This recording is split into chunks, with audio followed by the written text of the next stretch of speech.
एक दिन किचन में मैं चाय बना रही थी, तभी अमन ने आकर मुझे पीछे से अपनी बाहों में भर लिया और मुझे प्यार करने लगा।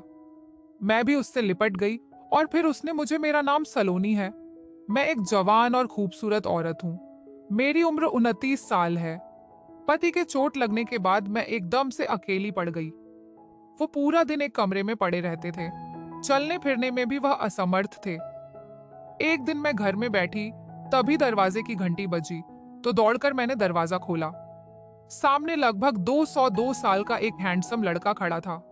उसने वहीं खड़े दरवाजे के बाहर से ही अपना परिचय दिया। मैं अमन हूँ, कविता जी का बेटा। मम्मी ने आपको मैसेज किया होगा। मैंने कहा हाँ, अंदर आओ। कहकर मैंने दरवाजे पर जगह बना दी। अमन संकोच करता हुआ अंदर आ गया और कहने लगा, जी मैं आज ही यहाँ आया हूँ। आपको तकरीबन 7 साल पहले देखा था। तब मैं स्कूल में पढ़ रहा था। आपकी शादी का कार्ड भी हमारे घर आया था। तब मेरे स्कूल के एग्जाम थे, इसलिए आपकी शादी में मैं शामिल नहीं हो सका। मैं यहाँ कॉलेज की पढ़ाई के लिए आया हूँ और यह लीजिए, मम्मी ने यह सामान आपके लिए भेजा है। यह कहकर उसने एक बैग दिया। मैंने देखा तो बैग में बगीचे के ताज़ा फल, सब्जियां, अचार वगैरह था।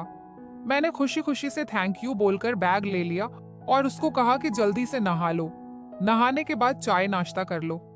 मैंने चाय नाश्ता वगैरह दिया। इसी बीच मैंने जोर देकर कहा, तुम यहीं पर रहो।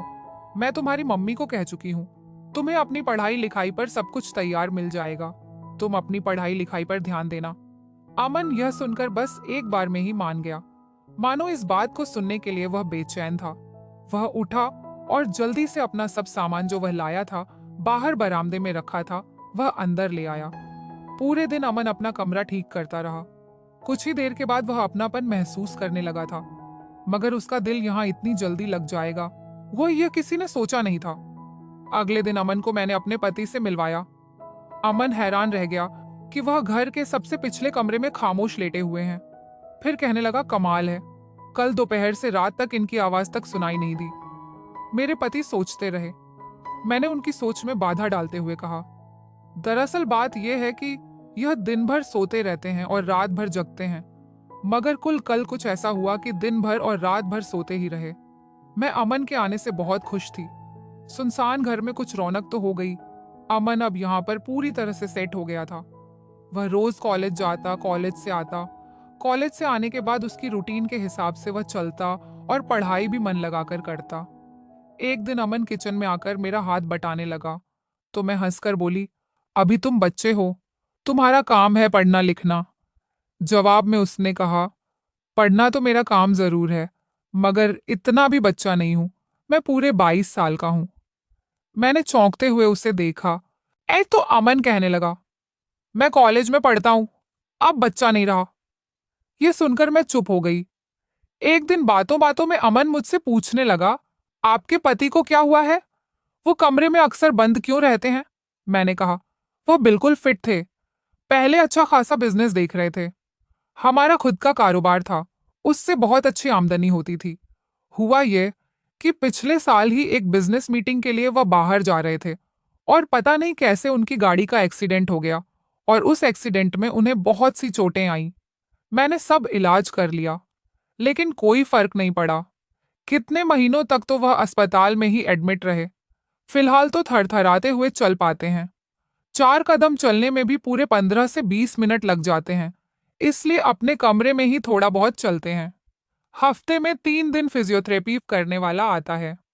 बाकी दिन फिल्में देखते हैं, जब किताबें पढ़ते हैं। धीरे धीरे ठीक हो जाएंगे। डॉक्टर ने कहा है कि समय लगेगा, फिर आराम से चलने लगेंगे। अमन यह सुनकर मेरी तरफ देखने लगा। वह जानता था कि मुश्किल से 7 साल ही हुए होंगे हमारी शादी को। उसने अंदाजा लगाया था।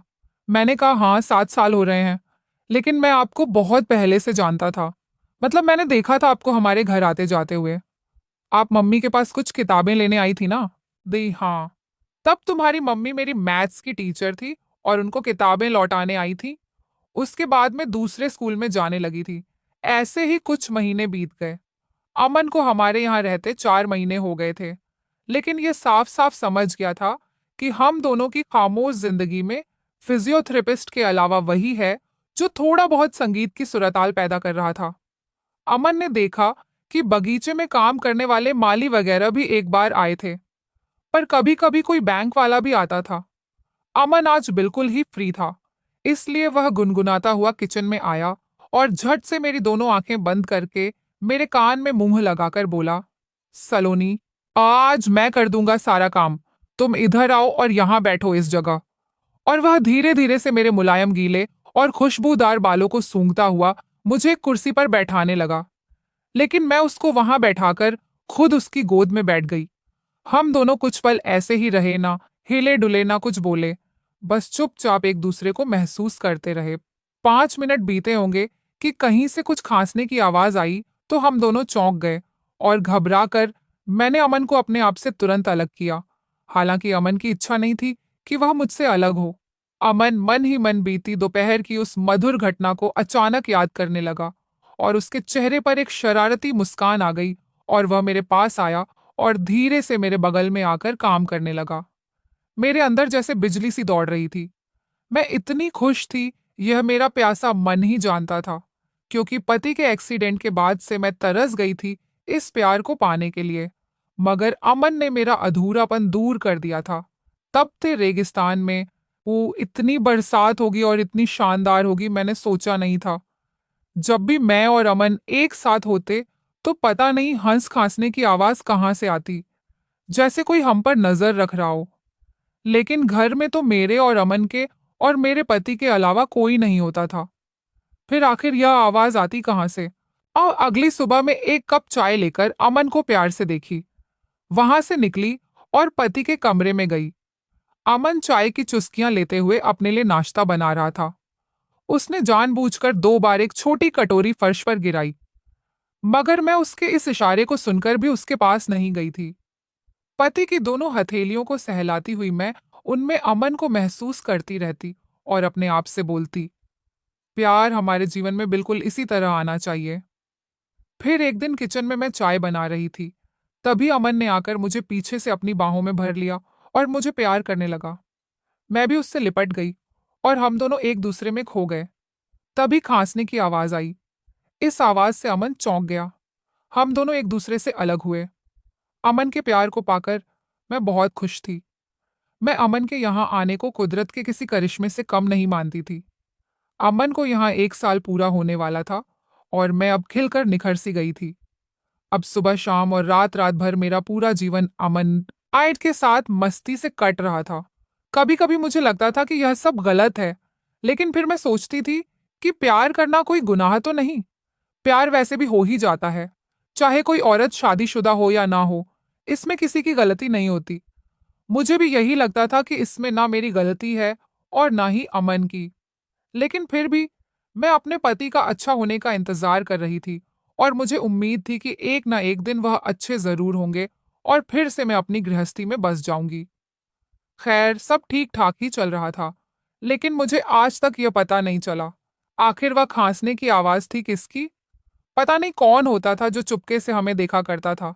तो दोस्तों, कैसी लगी आपको ये कहानी, मुझे कमेंट करके ज़रूर बताइए। अगर अच्छी लगी हो तो प्लीज़ लाइक कीजिए, शेयर कीजिए और सब्सक्राइब करना बिल्कुल भी ना भूलें। धन्यवाद।